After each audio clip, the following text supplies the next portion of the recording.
क्या आप मोटापे से जूझ रहे हैं? क्या आप अपने बॉडी को लेकर चिंतित हैं कि आप अपना जो एक्स्ट्रा वज़न है इसे कैसे कम कर पाएँ? नमस्कार दोस्तों, मैं डॉक्टर सुदर्शन और आज का जो टॉपिक है वो हमारा काफ़ी भारी भरकम टॉपिक है। आज हम बात करने वाले हैं ओबेसिटी के बारे में, यानी कि मोटापा। और ये इतनी कॉमन चीज़ हो गई है आज की तारीख में कि हम हर साल देखते हैं कि लगभग 1 करोड़ से ज़्यादा लोग मोटापे की तरफ पूरी तरह बढ़ते जा रहे हैं, यानी कि उनका वज़न बढ़ते जा रहा है। लोग ओवरवेट से ओबेसिटी की कैटेगरी में आ रहे हैं। तो इस सेशन में मैं कवर करने वाला हूँ, क्योंकि ये टॉपिक इतना बड़ा है और इतना ब्रॉड है, मैं इसे 2 सेशंस में कवर करूँगा।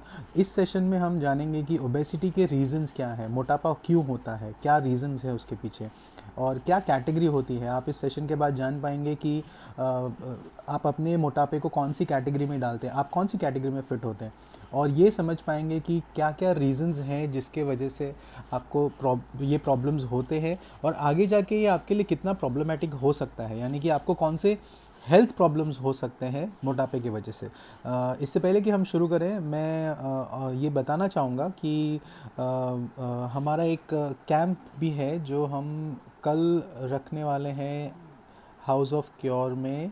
और मैं अपना नंबर यहाँ पर पोस्ट कर रहा हूँ ताकि लोग जिन्हें भी इसका अपॉइंटमेंट लेना हो वो अपॉइंटमेंट ले सकते हैं। 8575600040, ये मैंने कमेंट सेक्शन में डाल दिया है इस नंबर को। आप इसे कनेक्ट करके अपना अगर चाहें तो आप अपॉइंटमेंट ले सकते हैं। और दूसरी बात, अगर आपको कोई सवाल है इस टॉपिक को रिलेटेड या फिर अदरवाइज़ भी, अगर आपके लिए कोई आपको कोई सवाल है जॉइंट प्रॉब्लम्स या जॉइंट पेन के रिलेटेड, तो आप इसे क्वेश्चन सेक्शन में डाल दें। अगर आप मुझे इंस्टाग्राम पे देख रहे हैं या यूट्यूब पर देख रहे हैं या फिर फेसबुक पर देख रहे हैं, आप अपने क्वेश्चंस मैसेज सेक्शन में छोड़ सकते हैं ताकि इस सेशन के बाद मैं आपके सवालों का जवाब दे सकूं। तो आज, जैसा कि मैंने बताया, आज का टॉपिक हमारा बहुत ही भारी भरकम है और ये टॉपिक है ओबेसिटी पर, यानी कि मोटापा। आपको जानकर ताज्जुब होगा कि ओबेसिटी, मोटापा, आज की तारीख में सबसे बड़ा कॉज है डेथ का। और अगर आपका वज़न नॉर्मल से थोड़ा ज़्यादा है तो आप क्लियरली कम से कम 4 या 5 साल अपनी जो लाइफ एक्सपेक्टेंसी होती है, यानी कि जितने साल आप जीने वाले हो उसमें से आप 4 या 5 साल घटा देते हैं। तो इतना इतना बड़ा इशू होता है मोटापे के वजह से।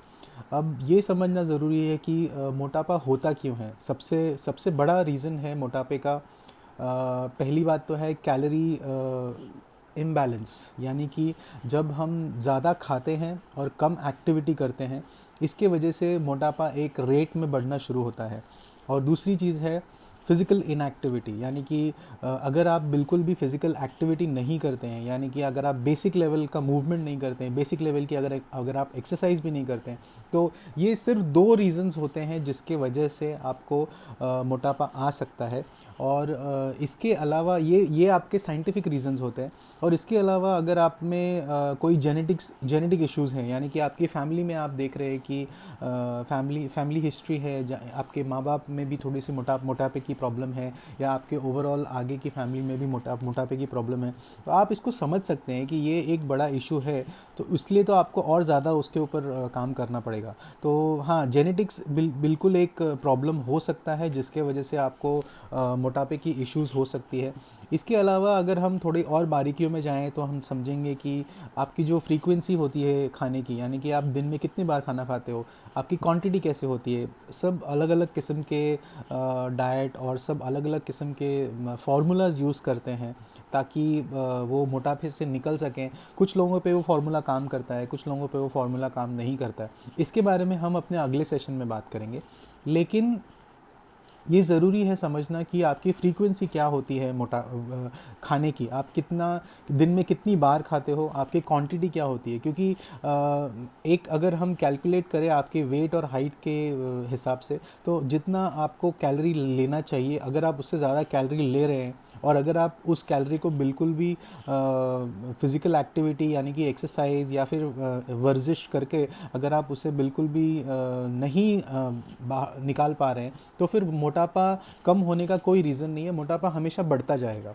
तो अभी अभी हमें ये समझना है कि आप कैसे कैटेगराइज कैसे करेंगे, आपको कैसे पता चलेगा कि आपकी आपकी कैटेगरी कौन सी है। तो ये एक बहुत ही सिंपल फार्मूला है जो हम लोग यूज़ करते हैं एक्टिविटी में, और समझने के लिए कि किसी भी बंदे की बीएमआई लेवल क्या है। बीएमआई लेवल कुछ नहीं है, बल्कि सिर्फ एक रेशियो होता है जो वेट और हाइट के बीच में होता है। यानी कि स्पेसिफिकली आपका जो वेट है और आपका जो हाइट है, अगर आप अपने वेट को इन किलोग्राम्स और अपने हाइट को इन मीटर्स, एक फार्मूला ये है, B M I is equal to weight upon height square. तो इसका अगर आप फार्मूला निकाल लेते तो आपको एक वैल्यू आएगी। अब ये जो वैल्यू है, अगर ये वैल्यू 25 के नीचे है तो आप नॉर्मल कैटेगरी में आते हैं, ठीक है। अगर ये वैल्यू आपकी 25 के नीचे है तो आप नॉर्मल कैटेगरी में आते हैं। लेकिन आपको जान के ये ताज्जुब होगा कि 80% लोग ओवरवेट कैटेगरी में होते हैं, यानी कि उनका जो बीएमआई है वो 25 और 30 के बीच में होता है, 25 और 29.9 के बीच में होता है, जो कि ओवरवेट कैटेगरी है। मैं ये नहीं कह रहा हूँ कि वो ओबेसिटी कैटेगरी है, वो मोटापे की कैटेगरी नहीं है, वो फ़िलहाल ओवरवेट कैटेगरी है। इसके बाद जब आप इसके आगे जब आप जाते हैं, यानी कि लेवल 1 ओबेसिटी, मतलब लो रिस्क फैक्टर, जिसमें आपका जो बीएमआई है वो 30 टू 34.9 तक आ जाता है, जहाँ पर आप देखेंगे कि ये ग्रेड 1 ओबेसिटी होती है। अब आप सपोज़ अगर आपका वज़न 100 किलो है और अगर आपकी हाइट लगभग 5 फीट है, तो अगर आप अपना कैलकुलेशन करें तो आपको समझ में आएगा कि इस लेवल में आप ओबेसिटी ग्रेड 2 में आ जाए शायद। तो अगर आप ओबेसिटी ग्रेड 2 में है, मतलब आपका मॉडरेट रिस्क है। रिस्क मतलब क्या क्या रिस्क होते हैं वो भी मैं आपको आगे के सेशंस में बताऊंगा। तो ग्रेड टू आपका वापस हो जाएगा 35 टू 39.9। अगर आपका बीएमआई 35 टू 39.9 के बीच में है तो फिर ये आप मॉडरेट रिस्क में आ जाते हैं। और अगर आपका बीएमआई अबव 40 है तो आप हाई रिस्क में आ जाते हैं। यानी कि आपको ओबेसिटी के लिए डेफिनेटली कुछ ना कुछ जितना जल्दी हो सके करना है। तो फार्मूला इसका ये बिल्कुल आप इसको कैलकुलेट कर सकते हो, वेट अपॉन हाइट स्क्वायर। जो भी आपका वेट है इन किलोग्राम्स और जो भी आपका हाइट है इन मीटर्स, उसको कैलकुलेट करिए। वेट जो आपका वैल्यू होगा वही वेट होगा, जो आपका हाइट होगा उसका आपको स्क्वायर करना है उसमें, और उसको आप कैलकुलेट कर लीजिए। इसमें जो आपको वैल्यू मिलेगी वो आप अलग अलग कंडीशंस में उसको चेक करके पता कर सकते हो कि आप कौन सी कैटेगरी में आते हो। आप नॉर्मल कैटेगरी में आते हो, आप ओवरवेट कैटेगरी में आते हो, आप ग्रेड 1 2 3 कौन से कैटेगरी की ओबेसिटी में आते हो। तो ये आप बिल्कुल आराम से इसको कैलकुलेट कर सकते हैं। दूसरी चीज़, हम ये समझते हैं कि मोटापा अगर हो भी रहा है तो क्या प्रॉब्लम हो सकता है इससे, क्या हम कोई ज़्यादा इश्यूज़ तो होते नहीं है, क्योंकि हम इसको पहले 5 से 10 साल के एज में इसे जज नहीं कर पाते, इसे समझ नहीं पाते कि ये किन चीज़ों के उसके वजह से हो सकता है और क्या इश्यूज़ उसमें हो सकते हैं। तो मैं आपको बताना चाहूँगा कि मोटापे की वजह से आपको मेटाबॉलिक प्रॉब्लम्स बहुत जल्दी हो सकते हैं। मेटाबॉलिक प्रॉब्लम्स यानी कि diabetes, blood pressure, high cholesterol, ये सारे प्रॉब्लम्स आपको बहुत जल्दी आप इसको कांटेक्ट करोगे। कोई ऐसा बंदा है जिसका वेट अगर नॉर्मल है तो उनमें ये प्रॉब्लम्स इतनी जल्दी नहीं आएंगे जितनी कि ओवरवेट लोगों में या ओबीस लोगों में आ सकते हैं।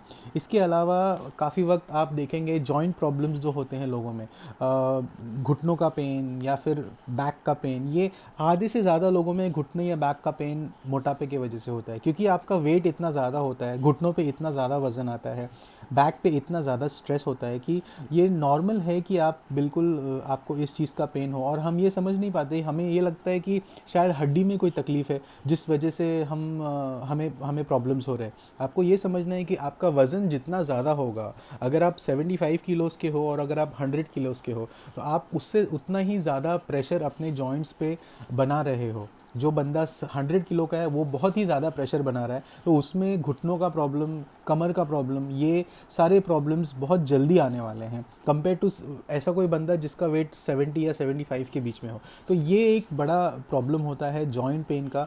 और मैंने काफ़ी सारे पेशेंट्स में देखा है इस चीज़ को, इसलिए मैं उनसे पूछता हूँ हमेशा कि आप अपनी फ़िटनेस के लिए क्या करते हो, क्योंकि उन्हें लगता है कि वो एक जॉइंट पेन के लिए आए हैं, लेकिन ये समझना बहुत ज़रूरी है कि उसमें वो अपना कैलोरी एक्सपेंडिचर कर रहे हैं कि नहीं, वो बिल्कुल एक्सरसाइज कर रहे हैं कि नहीं, जिसके वजह से जो एग्जिस्टिंग या जो प्रेजेंट उनका प्रॉब्लम है मोटापे का, वो किस लेवल पे सॉल्व हो रहा है।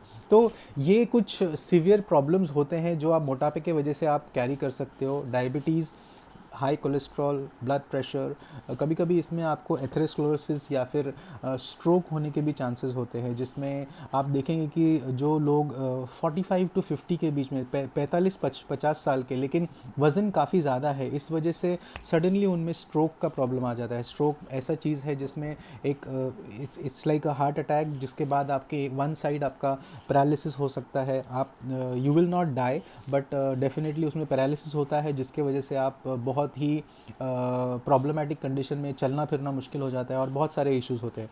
और ये तो एक तय बात है कि आपकी जो लाइफ एक्सपेक्टेंसी है, यानी कि अगर आप 80 साल जीने वाले हैं, तो अगर आप मोटापे से अगर आप पीड़ित हैं, तो आप कम से कम उसमें से 5 से 10 साल आप सीधा सीधा निकाल सकते हैं, क्योंकि इतना आपका लाइफ एक्सपेक्टेंसी उससे प्रॉब्लमेटिक होता है। और दूसरी चीज़, ये एक विशियस साइकिल है। जैसा मैंने बोला कि मोटापे से आपको ये सब प्रॉब्लम्स होते हैं। अब कुछ लोगों में ये सब प्रॉब्लम पहले से रहते हैं, जैसे कि डायबिटीज़ जो बच्चों में होता है। कभी कभी डायबिटीज़ जो बच्चों में आता है वो फैमिली से आ सकता है, या फिर बचपन से ही अगर मोटापा है तो उसके वजह से भी डायबिटीज़ आ सकता है, या फिर अगर लोगों में थायराइड के इश्यूज़ हैं तो उसके वजह से मोटापा और बढ़ता रहता है, या फिर अगर कोई डाइजेस्टिव प्रॉब्लम्स है या मस्कुलोस्केलेटल प्रॉब्लम्स है तो उसके वजह से मोटापा बढ़ता रहता है, या फिर जो फिजिकल इनएक्टिविटी है उसके वजह से मोटापा बढ़ता रहता है। तो ये सारे इश्यूज़ हैं जो हम फेस करते हैं। अब दूसरी चीज़ मैं आपको बताना चाहूँगा कि कौन से ये खाने के जो हमारी हैबिट्स हैं, कौन से ये हैबिट्स हैं जिसके वजह से हमारा मोटापा रेगुलरली बढ़ता रहता है। हम हमेशा से यही देखते रहते हैं कि कैसे हमारा वज़न बढ़ता जाता है। काफ़ी टाइम मेरे पास पेशेंट्स आते हैं जो बोलते हैं मेरा डाइट तो बिल्कुल ही कम है, मैं बिल्कुल ही कम खाना खाता हूँ, फिर भी मेरा वज़न कम हो ही नहीं रहा है। देखिए, वज़न सिर्फ 2 रीज़न से कम होगा। अगर आप अपने कैलोरी में डेफिसिट लाएंगे, यानी कि जितना आप खाते हैं और जितना आप एक्सपेंडिचर करते हैं, आपका एक्सपेंडिचर हमेशा ज़्यादा होना चाहिए। स्पेशली अगर आप में मोटापा है तो आपका कैलोरी एक्सपेंडिचर डेफिनेटली ज़्यादा होना चाहिए। ये सबसे इंपॉर्टेंट चीज़ है। अब कैलोरी एक्सपेंडिचर ज़्यादा कैसे कर सकते हो, इसलिए आपको फिजिकल एक्टिविटी करने की बहुत ज़रूरी है। अगर कोई आपको बोलता है कि आप ये दवाई ले लीजिए और इससे आपका मोटापा चले जाएगा, अगर आपको कोई बोलता है कि आप ये पाउडर ले लीजिए और इससे आपका मोटापा चला जाएगा, तो ये बेवकूफ़ी है। आप इस चीज़ों पे बिल्कुल भी विश्वास मत करिए, क्योंकि ये साइंटिफिक नहीं है। ये जो चीज़ें हैं ये बिल्कुल ही वो सिर्फ आपको अपनी चीज़ें बेच रहे हैं, और इसमें विदाउट एक्टिविटी, बिना एक्टिविटी किए आप अपने मोटापे को बाहर नहीं निकाल सकते। हाँ, सिवियर केसेस होते हैं जहाँ पे हमें सर्जरी करनी पड़ती है, जहाँ पर कुछ सर्जन्स होते हैं जो आपका वेट एक लिमिट के बाद चला जाता है, जहाँ पर आप एक्सरसाइज नहीं कर पाते या बाकी चीज़ें नहीं कर पाते। तो हाँ, बिल्कुल वहाँ पर आपको एक बेरियाट्रिक सर्जरी करनी पड़ती है, जहाँ पे आपको एक सर्जन हेल्प कर सकता है, आप और लगभग 20 से 30 किलो वज़न एक साथ वो क्लियर कर सकते हैं। लेकिन उस लेवल तक जाने से पहले आप अपनी बॉडी पे रिलाई करिए। उस लेवल तक जाने से पहले आप कोशिश करिए कि आप कितना अपने आप में हिम्मत ला सकते हैं और कितनी एक्टिविटी आप खुद कर सकते हैं। तो मैं आपको बताना चाह रहा था कि कौन से ये खाने के पदार्थ हैं जिनके वजह से आपका वज़न बढ़ सकता है। सबसे इम्पॉर्टेंट है ये सोडा और ये जो कोल्ड ड्रिंक्स और ये जो एरिएटेड ड्रिंक्स होते हैं, यानी कि सारे के सारे कोल्ड ड्रिंक्स बेसिकली, जिसमें शुगर की मात्रा बहुत ज़्यादा होती है, जिससे पीने के बाद आप कभी रियलाइज़ नहीं कर पाते हैं कि इससे आपका मोटापा बढ़ सकता है। कुछ लोगों में मैंने देखा है कि पानी कम पीते हैं, कोल्ड ड्रिंक ज़्यादा पीते हैं, हर मील के बाद उन्हें कुछ कोल्ड ड्रिंक लगता है। बच्चों में ये चीज़ बहुत कॉमन है, जिसके वजह से उनमें बहुत ही अर्ली स्टेज में मोटापा पकड़ लेता है। और ये बहुत ही इसमें शुगर इंटेक आपका बहुत ज़्यादा होता है, जिस वजह से मोटापा होना काफ़ी कॉमन चीज़ है। इसके अलावा फ्रूट जूसेस, जो प्रोसेस्ड फ्रूट जूसेस होते हैं, अगर आप सोचें कि ये बिल्कुल ही हेल्दी है तो ऐसा नहीं है। इसमें भी काफ़ी हद तक आप देख सकते हैं कि बहुत ज़्यादा अगर आपका प्रोसेस्ड जूस का कंजम्पशन है तो इसके वजह से भी मोटापा होने के चांसेस बहुत ज़्यादा हैं। इसके अलावा रिफाइंड ग्रेन, यानी कि वाइट ब्रेड, वाइट पास्ता, आप बाकी इवन आप बोल लो आलू वगैरह जो आप लेते हैं, इनमें भी चांसेस हैं कि इसके वजह से आपका वज़न बिल्कुल बढ़ सकता है। और इसके अलावा और भी बहुत ज़्यादा प्रोसेस्ड फूड, यानी कि बर्गर, पिज़्ज़ाज़, अगर आपकी फ्रीक्वेंसी हर दूसरे दिन या हर तीसरे दिन है तो ये बहुत ज़्यादा फ्रीक्वेंट हो जाता है, जिसके वजह से आपका वज़न बढ़ना बिल्कुल ही नॉर्मल चीज़ है। इसमें मतलब आप, ऐसा नहीं है कि इसमें कोई आप बॉडी को सरप्राइज़ कर रहे हो। अगर आप इस साइकिल को बार बार दोहरा रहे हो तो डेफिनेटली आपका वज़न बढ़ता रहेगा। एक और चीज़ बहुत ज़रूरी है जो मुझे लगता है कि हमें इस सेशन में मुझे डिस्कस करना चाहिए, और वो है कि चाइल्डहुड ओबेसिटी। लेकिन क्योंकि देखिए अभी अभी तो काफ़ी लोग ऐसे हैं जिनमें ऑलरेडी उनका वज़न बढ़ गया है, वो समझ पा रहे हैं इस चीज़ को कि हमारा वज़न बढ़ा है और हमें कुछ करना है और हमें कुछ स्टेप्स लेने भी चाहिए। लेकिन बच्चों में ये प्रॉब्लम क्यों हो रही है? बच्चों में हम क्यों देख रहे हैं कि टीनेजर्स और जो ग्रोइंग बच्चे हैं उनमें ओबेसिटी क्यों इतनी ज़्यादा कॉमन हो रही है? इसके रीज़न्स कुछ ऐसे हैं कि एक तो उसमें जेनेटिक्स का बहुत बड़ा हाथ होता है। पेरेंटल ओबेसिटी, यानी कि अगर आपके माँ बाप में वज़न का प्रॉब्लम है या उनमें हेरिडिटरी इश्यूज़ हैं, जेनेटिक्स हैं ओबेसिटी के, तो वहाँ पर आप ओबेसिटी कैच करते हैं। दूसरी चीज़ है फैमिली प्रैक्टिस, यानी कि आप अपने घर में अपने खाने को या अपने ओवरऑल आपकी जो डिसिप्लिन है आप उसे कैसे कैलकुलेट करते हो? अगर खाने में हमेशा ही हर मील के बाद अगर स्वीट डिश हो, अगर शाम का खाना रात का खाना बहुत ही ज़्यादा लेट हो जाए, या फिर आप हर डिनर के बाद आप हमेशा आइसक्रीम या स्वीट डिश कुछ ना कुछ आप चाहें, तो ये एक फैमिली प्रैक्टिस हो जाती है, जिसके वजह से आप देखेंगे कि उनमें वो रीज़न होता है कि उनमें वो मोटापे का आप देखेंगे कि बच्चे से लेके पेरेंट्स तक सब मोटे होते हैं। रीज़न होता है फैमिली प्रैक्टिस। हम हमेशा ये सोचते हैं कि नहीं ये तो जेनेटिक्स है, लेकिन हम कभी ये नहीं देखते कि हमारे फूड प्रैक्टिस क्या है। तो हमारी फूड प्रैक्टिस हमें चेंज करना बहुत ज़रूरी है। बहुत ज़्यादा कार्बोहाइड्रेट इंटेक, बहुत ही कम प्रोटीन इंटेक, ये इम्बैलेंस अगर बन जाए तो प्रॉब्लम्स हो सकते हैं, जहाँ पर आप देखेंगे कि मोटापे में आपको इसके वजह से आपको मोटापे में इश्यूज सिर्फ बढ़ते ही जाएंगे। दूसरी चीज़ मैंने देखी है और काफ़ी कॉमनली इसको नोट किया है कि सोशियो इकोनॉमिक स्टेटस, यानी कि जो ये जो लाइफस्टाइल में जी रहे हैं, जहाँ पर हम हर चीज़ के लिए बिल्कुल भाग रहे हैं और काफ़ी हद तक हम अपने आप को इसमें सफल भी कर पा रहे हैं। काफ़ी हद तक हम ये भी देख रहे हैं कि हम प्रोग्रेस कर रहे हैं, हमारे पास पैसा है, हमारे पास कुछ ऐसी चीज़ें हैं जिससे हम चीज़ों को अफोर्ड कर सकते हैं, और हम ये अपने बच्चों के लिए करना चाहते हैं। और बिना सोचे समझे, बिना ये सोचे कि इससे हमारे बच्चों पर कितना फ़र्क पड़ेगा, पॉजिटिव फ़र्क कितना पड़ेगा, हम ये सोचते हैं कि नहीं, हम अपने बच्चे के लिए एक अच्छा है लाइफस्टाइल चूज़ कर रहे हैं, या हम एक अच्छा लाइफस्टाइल उसके लिए ये कर रहे हैं।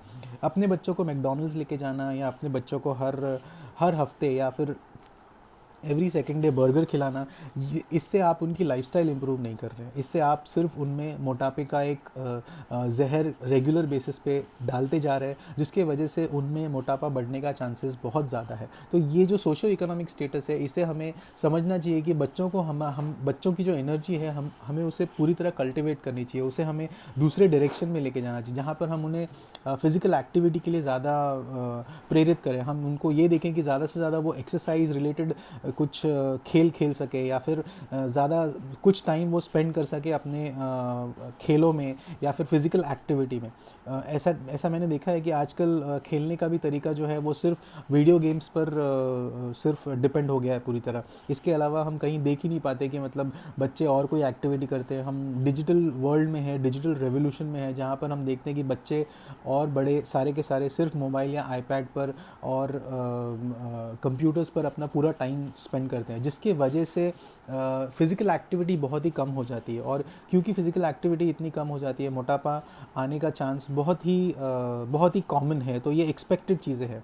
और इससे बच्चों पे इफ़ेक्ट क्या होता है? कभी आपने सोचा है कि जो बच्चे ज़्यादा वज़न लेकर जी रहे हैं, क्या उनमें इफ़ेक्ट होता है? सबसे इम्पॉर्टेंट इफ़ेक्ट होता है साइकोसोशल इफ़ेक्ट, यानी कि साइकोलॉजिकल इफ़ेक्ट, जहाँ पर वो अपने आप को बाकी लोगों से बिल्कुल ही अलग देखते हैं, जहाँ पर वो काफ़ी टाइम उन्हें बुली किया जाता है, क्योंकि उनका वज़न ज़्यादा है तो लोग कभी उन्हें अपने नाम से नहीं बुलाते, हमेशा उन्हें कुछ अलग नाम देकर बुलाते हैं। तो एक साइकोलॉजिकल जो अपब्रिंगिंग है वो बहुत ज़्यादा इफ़ेक्ट हो जाती है, इससे उनके पर्सनालिटी पे भी बहुत असर पड़ता है। उनका जो एक सेल्फ एस्टीम है, यानी कि जो अपने आप को एक इमेज जो बनाने की ज़रूरत है, वो इमेज बहुत ही लो हो जाती है, सेल्फ एस्टीम बिल्कुल लो हो जाती है। तो ये सारे प्रॉब्लम्स हैं जो आप कभी सोच भी नहीं पाएंगे कि आपके बच्चे इन चीज़ों से जूझ रहे हैं। तो मोटापा सिर्फ देखने के लिए नहीं है, बल्कि वो महसूस करने के लिए है, और ये चीज़ें बच्चों में ज़्यादा कॉमन है। बिल्कुल ये एक बहुत ही बड़ा टॉपिक है चाइल्डहुड ओबेसिटी का, जो मैं आगे इसको कवर करूँगा, लेकिन हाँ, ये ज़रूरी था मेरे लिए कि इसमें मैं थोड़ा सा टच कर सकूँ। इसके अलावा अगर आप फिज़िकल इफ़ेक्ट्स देखेंगे मोटापे का, तो इसमें एंडोक्राइनल इफ़ेक्ट्स होते हैं, यानी कि जो आपके हार्मोन्स होते हैं बच्चों में, आप देखेंगे कि ग्रोथ लेवल्स में इश्यूज़ हो सकते हैं, साइकिल्स नॉर्मल नहीं होंगे, मस्कुलोस्केलेटल इश्यूज़ हो सकते हैं, यानी कि जो उनका जो नॉर्मल ग्रोथ एरिया है वो बिल्कुल कम रहेगा, मसल्स हमेशा साइज़ में श्रिंक्ड रहेंगे, क्योंकि फैट जो है वो बहुत ज़्यादा है बॉडी में, जिसके वजह से इवन बोन ग्रोथ काफ़ी हद तक लिमिटेड रहेगा, और मसल साइज़ काफ़ी हद तक आप देखेंगे कि वो लिमिटेड है। गैस्ट्रोइंटेस्टाइनल इश्यूज़ काफ़ी कॉमन होते हैं, जिसमें डाइजेशन प्रॉब्लम्स हो सकते हैं मोटापे के वजह से, या और भी काफ़ी चीज़ें हो सकती है। तो ये सारे इश्यूज़ हैं जो आप देखेंगे चाइल्डहुड ओबेसिटी में भी कॉमन है। तो इस सेशन में मैं सिर्फ यही कवर करूँगा कि हम चाइल्डहुड ओबेसिटी किन रीजंस से होती है और इसके इफ़ेक्ट्स क्या होते हैं। नेक्स्ट सेशन में मैं आपको बताऊँगा कि हमें ओबेसिटी से फ़ाइट कैसे करना है, यानी कि हमें इससे जूझना कैसे है, हमें इससे हमें लड़ना है, और कैसे इसे हमें नॉर्मल लाना है। तो आप हमेशा ये सोचते होंगे कि मुझे इनफैक्ट काफ़ी पेशेंट्स भी मुझे बोलते हैं कि 40 साल के पेशेंट्स, 50 साल के पेशेंट्स मुझे बताते हैं कि क्या मेरा मोटापा कम हो सकता है, क्या पॉसिबल है कि मैं अपना वज़न कम कर पाऊँ। तो मेरा उनको यही जवाब होता है कि आपकी बॉडी बिल्कुल अमेजिंग है, लेकिन इसमें सिर्फ इम्पॉर्टेंट सबसे बड़ी चीज़ यही है कि आप कितना कंसिस्टेंटली इसको फॉलो कर सकते हैं, कितना रोज़ के रोज़, और इसको अपने लाइफस्टाइल में इंक्लूड कर सकते हैं। अगर आप इसको अपने लाइफस्टाइल में एक्सरसाइज को और अपने खाने के हैबिट्स को अगर नॉर्मल कर सकें और एक्सरसाइज को इन्वॉल्व कर सकें, तो डेफिनेटली आपका वज़न कम होगा। नेक्स्ट सेशन में मैं आपको बताऊंगा कि क्या क्या चीज़ें हैं जिससे आप अपने मोटापे को कम कर सकते हो, कौन से वो फूड हैबिट्स हैं जिन्हें आप चेंज कर सकते हो, ताकि आप देखें कि आपका मोटापा काफ़ी हद तक कम हो सके। अब मैं देखूंगा कि कुछ सवाल है मेरे पास। मुझे बस रिक्वेस्ट आए हैं लाइव सेशंस ज्वाइन करने के लिए। एक सवाल था मुझे डिस्क प्रॉब्लम को लेकर। तो उन्होंने मुझसे पूछा था कि मुझे मेरे नेक में तकलीफ़ है, तो ये प्रॉब्लम कैसे सॉल्व हो सकता है। मुझे आप थोड़ा सा और अगर आप बताएं अपने प्रॉब्लम के बारे में।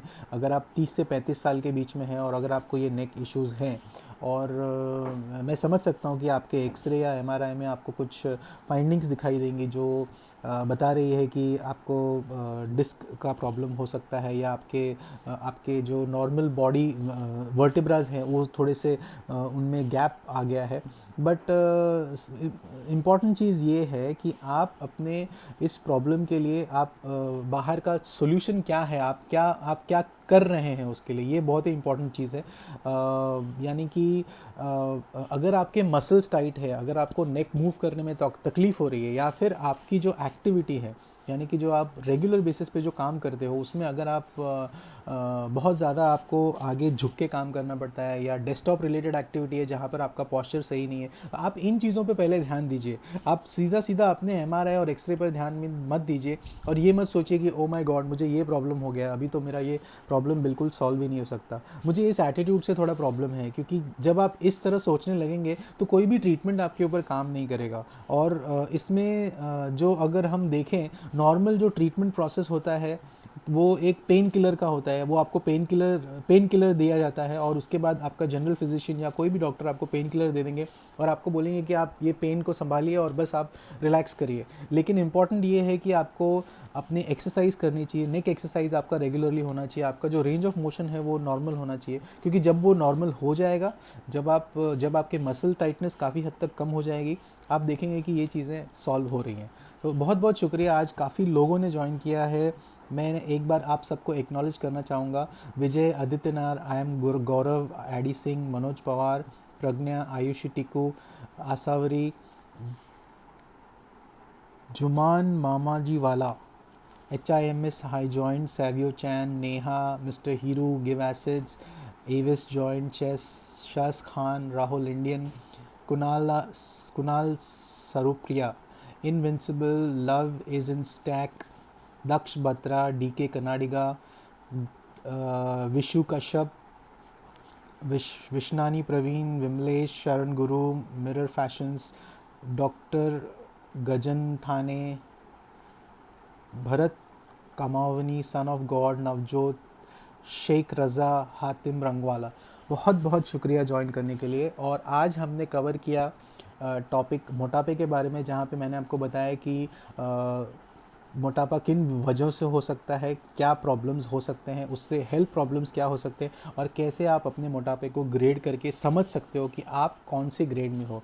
नेक्स्ट सेशन में मैं आपको बताऊंगा कि हमें मोटापे से कैसे लड़ना है और कैसे हम एक नॉर्मल और एक प्रॉपर बैलेंस्ड अप्रोच लेके हम अपने मोटापे को कम करने की कोशिश कर सकते हैं। तब तक के लिए बहुत बहुत शुक्रिया ज्वाइन करने के लिए, और हम मिलेंगे अगले शुक्रवार को सुबह 10:30 बजे इंस्टाग्राम लाइव सेशन पे। मैं डॉक्टर सुदर्शन, बहुत बहुत शुक्रिया ज्वाइन करने के लिए। नमस्कार।